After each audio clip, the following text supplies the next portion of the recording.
নমস্কার, আমি অভিজিৎ দাস মাইনেটেড ইউটিউব এবং ওয়েবসাইটে সকলকে স্বাগত। আজ আমরা শুরু করছি পাইথনের লেসন 6, যেখানে আমরা পড়ব ফ্লো কন্ট্রোল সম্পর্কে।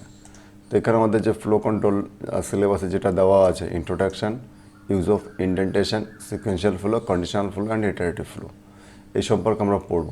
তো এখানে দেখো আমাদের সংক্ষেপে যে মাইন্ড ম্যাপটা দেওয়া আছে, যে হয়তো প্রোগ্রাম কোথা থেকে শুরু হয়ে কোন পথে চলবে এবং কোথা শেষ হবে, সেটা হলো ফ্লো কন্ট্রোল। অর্থাৎ আমরা যখন প্রোগ্রামকে তার বিভিন্ন চলার পথকে আমরা বিভিন্নভাবে কন্ট্রোল করছি, তাকে বলা হচ্ছে ফ্লো কন্ট্রোল।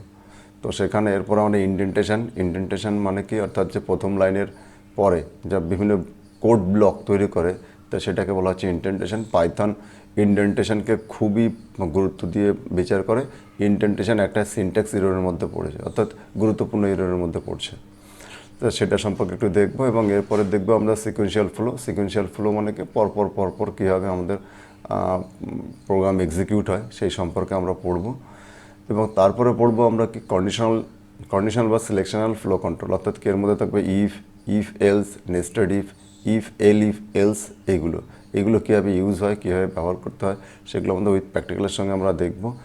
এবং সবার শেষে আছে কি আমাদের ইটারেটিভ ফ্লো কন্ট্রোল, অর্থাৎ কি ফর অ্যান্ড ফাইল, এখানে লুপ, এগুলোকে বলা হচ্ছে লুপিং, আর এটা হলো কন্ডিশনাল। তো এই দুটো জিনিস আমাদের খুবই গুরুত্বপূর্ণ জিনিস এবং এখান থেকে আমরা এই লেসনে আমরা এইগুলো সম্পর্কে ডিটেলসে আলোচনা করব পরবর্তী ভিডিওগুলোতে। তো থ্যাংক ইউ সকলকে।